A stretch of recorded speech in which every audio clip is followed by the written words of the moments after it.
तो दोस्तों ये आपके सामने जो देख रहे हैं, ये देखिए आपके सामने रखे 9 तरह के फर्टिलाइज़र हैं। ये देखिए आप। और सभी के सभी प्राकृतिक है। इसमें कोई भी रसायन नहीं है। मैं इन्हीं फर्टिलाइज़र की मदद से दोस्तों अपने यहाँ पर प्लांट के अंदर खूब अच्छी बम्पर पैदावार दोस्तों लेता हूँ। सिर्फ़ इन्हीं के सहारे से लेता हूँ दोस्तों। आप देख सकते हैं यहाँ पर 1, 2, 3, 4, 5, 6, 7, 8 और 9। ये 9 फर्टिलाइज़र है जिनके बारे में आज मैं दोस्तों आपको पूर्ण रूप से ब्रीफिंग देने वाला हूँ। हेलो दोस्तों, नमस्कार और मेरी यूट्यूब फैमिली को ढेर सारा प्यार। दोस्तों आप देख सकते हैं मेरे टेरेस गार्डन में जहाँ एक तरफ फूलों की बहुत बम्पर आवक आती है, वहीं दूसरी तरफ सब्जियों की मेरे टेरेस गार्डन के अंदर दोस्तों कभी कोई मुझे कमी महसूस नहीं होती है। लगातार कंटिन्यू रूप से मुझे काफ़ी तरह की सब्जियाँ हैं जिनके हार्वेस्टिंग करने का मुझे मौका मिलता है और भी काफ़ी सब्जियाँ हैं जो कि कंटिन्यू रूप से लगातार आती रहती है दोस्तों। अब वो किस लिए आती है? देखो, एक तो होता है हमारा पोरस मिट्टी बनाने का। पोरस मिट्टी बनाने के बाद क्या होता है कि हमें काफ़ी चीज़ों की रिक्वायरमेंट पड़ती है अपने पौधे के अंदर, अपने प्लांट के अंदर अच्छी से अच्छी बम्पर पैदावार लेने के लिए। साथ में पौधे के अंदर अच्छी ग्रीनरी बनी रहे और ग्रीनरी बनने के साथ-साथ ही वो इस तरह से छोटे से छोटा पौधा भी फल देना दोस्तों समय पर शुरू हो जाए। आप देख सकते हैं कितने बढ़िया रुख में बैंगन लग रहे हैं। एक सीमित मात्रा में मिट्टी और उसमें से इतना अच्छा उत्पादन लेना, वो भी छत पर ग्रो बैग के अंदर या कैरेट के अंदर, इतना आसान नहीं होता है दोस्तों। लेकिन हम इसे आसान बनाते हैं। बनाते कैसे? कि हम समय समय पर इसके अंदर ऑर्गेनिक फर्टिलाइजर का इस्तेमाल करते हैं। कुछ चीजें होती है दोस्तों जो हमें ऑर्गेनिक रूप से अब जब हम अपने प्लांट के अंदर डालते हैं तो उनकी जो रिक्वायरमेंट होती है, जैसे नाइट्रोजन की होगी, कैल्शियम की होगी, पोटेशियम की होगी, आयरन की होगी, जिंक की होगी, कॉपर की हो गई, मैग्नीशियम की होगी, और भी काफी तरह की रिक्वायरमेंट रहती है जो कि हमारे पौधों को चाहिए होती है। तो हम उसे रसायन ना डालकर हम ऑर्गेनिक तरीके से जो चीजें हमारे पास उपलब्ध होती है, जिनके अंदर नेचुरल तौर पर सब चीजें शामिल होती है, वह चीज डालकर मैं अपने टेरेस से इतने अच्छे उत्पादन दोस्तों लेता हूँ। इसी क्रम में आगे बढ़ते हुए दोस्तों, मैं हूं मनदीप और आप देख रहे हैं गार्डनिंग का विश्वसनीय channel organic kitchen garden on terrace. मेरे यूट्यूब चैनल पर आपका हार्दिक अभिनंदन है और उम्मीद करता हूं मैं जो भी वीडियो बना रहा हूं आपको काफी पसंद आ रहे होंगे। दोस्तों वीडियो को लाइक करें, चैनल को सब्सक्राइब करें। जो मेरे नए व्यूवर्स हैं, जो पहली दफा मेरे चैनल पर आ रहे हैं, वो तो प्लीज मुझे सब्सक्राइब कर ही ले दोस्तों। आज आपको बताता हूँ कुछ ऐसे ऑर्गेनिक चीजें जिनके मदद लेते हैं आप अपने टेरेस गार्डन में या अपने प्लांट में, तो आपको फूलों की मात्रा तो छोड़िए, आपके अंदर सब्जियों की इतनी ज्यादा मात्रा निकलेगी कि आप खाते खाते दोस्तों थक जाएंगे। सबसे पहले नंबर पर आता है जो कि बहुत ही जरूरी होता है, वह है दोस्तों काउडंग। ये आपके सामने देख रहे हैं बॉकेट के अंदर काउडंग रखा हुआ है। इसके अंदर नाइट्रोजन की मात्रा बहुत ही प्रचुर होती है। यह मिट्टी के अंदर मिलाने पर क्या होता है कि हमारे पौधे के अंदर ग्रीनरी बहुत ही अच्छे दोस्तों बनी रहती है। आप देख रहे हैं सामने कितनी बेस्ट ग्रीनरी के साथ पौधा चल रहा है। तो इसकी मात्रा हमें क्या है कि थोड़ी ज्यादा रखनी पड़ती है अपने प्लांट के अंदर। अपना जो गमला है उसके अंदर इसकी मात्रा को थोड़ा ज्यादा रखना पड़ता है। मैं मिट्टी का रेशो जो बनाता हूँ उसमें 50% गार्डन सॉइल लेता हूँ एंड 30% काउडंग को लेता हूँ। काउडंग के अंदर नाइट्रोजन, फास्फोरस, काफी चीजें होती है जो कि हमारे प्लांट के लिए जरूरी होती है। साथ में मिट्टी को भुरभुरा भी बनाता है। तो ये काउडंग हमारे लिए बहुत बेस्ट होता है और ये हमारे प्लांट को बहुत ही अच्छी दोस्तों ग्रोथ करने में बहुत अच्छी मदद देता है। सेकंड नंबर पर आ जाता है दोस्तों वर्मी कंपोस्ट। यह बहुत ही ईजी तरीके से आपको लोकल शॉप पर भी मिल जाता है आजकल, और आप ऑनलाइन भी इसको दोस्तों परचेज कर सकते हैं। यहाँ पर मैं बताना चाहूंगा, मैं किसी प्रोडक्ट का यहाँ पर मैं प्रमोट नहीं कर रहा हूँ, ना ही उसको मैं बढ़ावा दे रहा हूँ। मैं जो अपने गार्डन के अंदर जो भी चीजें इस्तेमाल में लेकर आता हूँ, मैं वही चीज बताने लग रहा हूँ दोस्तों। वर्मी कंपोस्ट जो होता है केंचुआ खाद बोला जाता है एक्चुअली दोस्तों। ये पौधों के विकास को तो बढ़ावा देता है, खरपतवार और काफी रोगों को कंट्रोल करने में ये मदद देता है। मिट्टी में जो जैविक पदार्थों को, सूक्ष्म जीवों की जो मात्रा है उसको दोस्तों ये बढ़ाता है। साथ ही ये मिट्टी के अंदर जल सोखने की क्षमता को बढ़ाता है, जिससे कि हमें बार बार पानी देने की रिक्वायरमेंट अपने पौधों के अंदर दोस्तों कम रहती है। और सबसे बड़ी बात यह है दोस्तों, ये रासायनिक उर्वरकों के बिल्कुल अपोजिट वर्मी कंपोस्ट जो है हमारे जो क्लाइमेट है, पर्यावरण है, उसको कोई भी नुकसान दोस्तों ये नहीं पहुंचाता है। तीसरे नंबर पर आ जाता है दोस्तों नीम खली, जो कि आसानी से आजकल नियरेस्ट जो आपकी वेजिटेबल सीड शॉप्स होती है वहां भी मिल जाता है, और ऑनलाइन भी दोस्तों आपको ये मिल जाता है दोस्तों। नीम खली बहुत ही अच्छी फायदेमंद चीज होती है हमारे प्लांट के लिए। यह nitrogen, phosphorus, sulphur, potassium, iron, zinc, magnesium जैसे कई आवश्यक पोषक तत्व है जो हमारे पौधों को प्रदान करती है। साथ में दोस्तों नीम खली एक नेचुरल इंसेक्टिसाइड का, पेस्ट फंगिसाइड का दोस्तों काम करती है। ये जो मिट्टी के अंदर जो मौजूद जैसे दीमक हो गए, ठीक है, फंगस हो गई, या फिर जो रूट्स के अंदर रूट गलन की समस्या हो जाती है, जिसे हम एक बीमारी होती है जिसे नेमाटोड भी कहते हैं। इस तरह के हानिकारक कीटों से दोस्तों हमारे प्लांट को बचाती है, उनको कंट्रोल करती है, उनको आगे नहीं बढ़ने देती है। और उनको वहाँ पर ख़त्म करती है।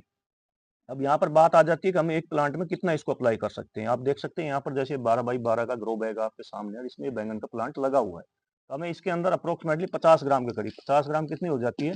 आप अगर इतना करेंगे तो ये अप्रोक्सीमेटली 50 ग्राम के करीब हो जाएगी, 40 से 50 ग्राम। पूरे एक मुट्ठी भर के आपने इसको प्लांट के अंदर अप्लाई कर देना है दोस्तों। चौथे नंबर पर आ जाते हैं दोस्तों, ये देखिए आपके सामने जो इस डब्बे के अंदर है, ये है एक्चुअली दोस्तों इस्तेमाल की हुई चाय पत्ती। आप चाय जो अपने घर में चाय पत्ती बनती है, जो चाय बनती है तो उसमें जो चाय पत्ती बच जाती है हम उसको क्या फेंक देते हैं, फेंकना नहीं चाहिए हमें। उसको धूप में पहले तो अच्छी तरह से धो लें और धो के उसको दोस्तों धूप में सुखा लें। सुखाने के बाद आपको कुछ इस तरह की दिखाई देगी। इससे हम दो तरह का फर्टिलाइजर बना सकते हैं। एक दोस्तों लिक्विड फर्टिलाइजर होता है और एक ये आपके सामने है जो कि सूखने के बाद बन चुका है। चाय पत्ती के अंदर दोस्तों एनपीके की मात्रा काफ़ी अच्छी मिल जाती है, जिसे हम नाइट्रोजन, फास्फोरस और पोटेशियम कहते हैं, जो हमारे प्लांट के लिए बहुत ज़्यादा ज़रूरी रहती है, जो कि हमारे पौधे का ग्रोथ तो करेगी करेगी, साथ में पौधों के अंदर काफ़ी अच्छी मात्रा के अंदर फल और फूल लाने की दोस्तों ये क्षमता दिखाती है। इसी के साथ में दोस्तों चाय पत्ती का जो 2 तरह का लिक्विड फर्टिलाइज़र बनता है, आप मेरे चैनल पर विज़िट कर वॉच कर सकते हैं। मैंने बनाकर इसका अपलोड किया हुआ है वीडियो। लिक्विड भी बनता है दोस्तों। लिक्विड बनाने का मतलब वो ये होता है कि इसके अंदर हम इसका स्प्रे भी कर सकते हैं दोस्तों। जैसे मिट्टी के अंदर अगर आपको रिक्वायरमेंट नहीं है, आप डायरेक्ट प्लांट के ऊपर इस पर अप्लाई करना चाहते हैं, तो आप इसको जो लिक्विड बनता है, उस लिक्विड को आप स्प्रे बोतल की मदद से प्लांट पे दोस्तों आप स्प्रे कर सकते हैं। बेनिफिट वही मिलेगा।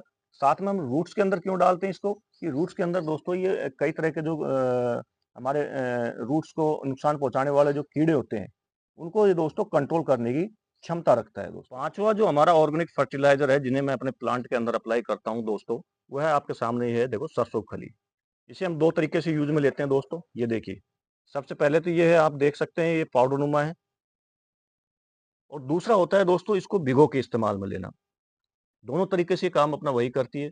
सेम जैसे चाय पत्ती के अंदर एनपीके की मात्रा होती है खूब अच्छी, सेम इसी तरह इसके अंदर भी नाइट्रोजन, फास्फोरस और पोटेशियम खूब अच्छी मात्रा में दोस्तों हमें हमारे प्लांट के लिए दोस्तों मिल जाता है।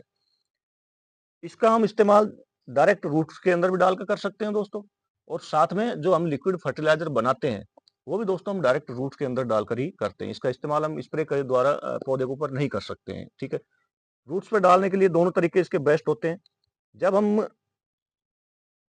पानी के माध्यम से देते हैं इसको दोस्तों, तो उसमें क्या बेनिफिट मिलता है हमें, कि ये पौधों के अंदर फल और फूल लाने में जल्दी क्षमता दिखाता है। और इस तरह का जो हम फर्टिलाइजर पाउडर के रूप में देते हैं, तो ये हम कब देते हैं दोस्तों, जब हमारे प्लांट के जब हम मिट्टी तैयार करते हैं, तो उस मिट्टी के अंदर इसको मिलाया जाता है दोस्तों। जो 6 नंबर का हमारा फर्टिलाइजर आ जाता है दोस्तों, वो है देखिए आपके सामने ये है दोस्तों, बुझा हुआ चूना। बुझे हुए चूने के अंदर दोस्तों कैल्शियम की मात्रा काफ़ी प्रचुर मात्रा के अंदर पाई जाती है, जो कि हमारे प्लांट के लिए बहुत ज़्यादा ज़रूरी होती है। कैल्शियम की जो मात्रा होती है, वह जब हम डालते हैं एक प्लांट में, हमें 1 चम्मच ही इस्तेमाल में लेना चाहिए इसकी लाइफ साइकिल के अंदर, पूरे प्लांट की नहीं, क्योंकि प्लांट की लाइफ साइकिल छोटी होती है। 3 महीने से लेकर 4 या 5 महीने तक होती है एक जो भी हम सब्जी वर्गीय पौधा लगाते हैं उसकी। तो ये क्या काम करता है कि जो कैल्शियम की मात्रा होती है, हमारे पौधे को जो कैल्शियम चाहिए होता है, तो ये ऑर्गेनिक रूप से पौधे को प्रोवाइड करता है, ना कि रासायनिक रूप से। और कैल्शियम की ज़रूरत इंसान को भी पड़ती है, पशुओं को पड़ती है, पक्षियों को पड़ती है, यहाँ तक कि हमारे प्लांट को भी पड़ती है। क्योंकि जब ये अपने आकार को बढ़ाता है, जिस तरह हमारी हाइट बढ़ती है, उसी तरह प्लांट भी अपने आकार को बढ़ाता है, तो बढ़ाएगा तो क्या होगा कि उसको कैल्शियम की ज़रूरत पड़ती है दोस्तों। तो ये एक ऑर्गेनिक कैल्शियम का बहुत बढ़िया विकल्प होता है, जो हम हमारे पौधे के अंदर, प्लांट के अंदर अप्लाई कर सकते हैं दोस्तों। कैल्शियम का दूसरा जो स्रोत होता है दोस्तों, देख सकते हैं ये आप है चौक, जो कि मार्केट में आसानी से अवेलेबल हो जाता है, बुझा हुआ चूना मिल जाता है और ये भी मिल जाता है। दोनों यही काम करते हैं, पौधे के अंदर कैल्शियम की मात्रा को बढ़ाते हैं, ठीक है दोस्तों। अगर कैल्शियम की मात्रा हमारे पौधे में कम होती है, तो ये दोनों इसका एक विकल्प होता है, रसायन के बदले में ये ऑर्गेनिक तौर से होता है। इसको आप चौक को लेना, और क्या तो आप सीधा एक साइड में लगा देना गमले में नीचे, या फिर आप इस तरह से पाउडर बनाकर इसको इस्तेमाल में ले सकते हैं दोस्तों। अगला फर्टिलाइज़र जो आप देख रहे हैं दोस्तों, आपके सामने रखा हुआ है, यह है दोस्तों एक्चुअली गैरू होता है। इसको हम जब मिट्टी तैयार करते हैं, तो उस वक़्त इसको मिलाते हैं। 12 बाई 12 का जो गमला होता है, एक जो ग्रो बैग होता है, या आप कैरेट, जैसे मैं कैरेट गार्डनिंग करता हूँ, तो कैरेट होता है। तो उसके अंदर हमें एक बार के अंदर सिर्फ़ 1 चम्मच इसका इस्तेमाल करना चाहिए होता है। अगर हम उस वक़्त नहीं कर पाते हैं, तो बीज के अंदर भी हम अपने प्लांट, जैसे प्लांट बड़ा होता है, तो प्लांट के अंदर अप्लाई कर सकते हैं दोस्तों। गैरू के अंदर दोस्तों zinc, magnesium, carbon, iron, carbohydrate, इस तरह के काफ़ी ज़्यादा गुण होते हैं, जो कि हमारे पौधों के लिए बहुत ज़्यादा ज़रूरी होता है। गेरू जो होता है मिट्टी की संरचना में सुधार करता है, जिससे अधिक से अधिक उपजाऊ हो जाती है। और गेरू के अंदर कुछ ऐसे चीज़ें पाई जाती है जो कि हमारे पौधों को रूट इन्फेक्शन होने से दोस्तों ये बचाता है। अगला और अंतिम जो फर्टिलाइज़र मैं इस्तेमाल में लेके आता हूँ अपने प्लांट के अंदर दोस्तों, वह है सेंधा नमक दोस्तों। सेंधा नमक के अंदर दोस्तों सल्फर और मैग्नीशियम जैसे बहुत ज़रूरी पोषक तत्व होते हैं जो हमारे पौधों के विकास के लिए फ़ायदेमंद होते हैं। सल्फर एक तरफ जहाँ अपने सल्फर और जो मैग्नीशियम होता है वह दोस्तों अपने पौधों के अंदर ज़्यादा से ज़्यादा भारी मात्रा के अंदर फूल और फल लाने की क्षमता को दिखाता है दोस्तों। इसी के साथ ही अगर हम इस पे पानी में मिक्स कर कर इसका अपने पौधों पे छिड़काव करते हैं, तो ये कई तरह के हानिकारक कीटों को अपने पौधे को प्रोटेक्शन भी प्रोवाइड करता है। साथ में ये पौधे को हरा-भरा रखने में मदद करता है और इसका इस्तेमाल करने पर हमारा पौधा बहुत ही ग्रीनरी के साथ-साथ खूब बेस्ट रूप के अंदर फल और फूल देने की क्षमता अपनी दिखाता है दोस्तों।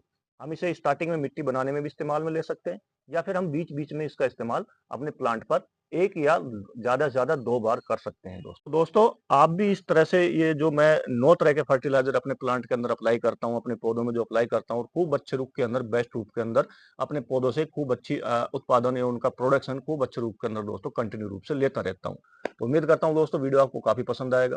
पसंद आता है वीडियो तो वीडियो को लाइक करें, ज़्यादा-ज़्यादा शेयर करें और जो नए व्यूअर्स हैं, जो पहली बार मुझे देख रहे हैं, वो तो दोस्तों मुझे सब्सक्राइब कर ही लें।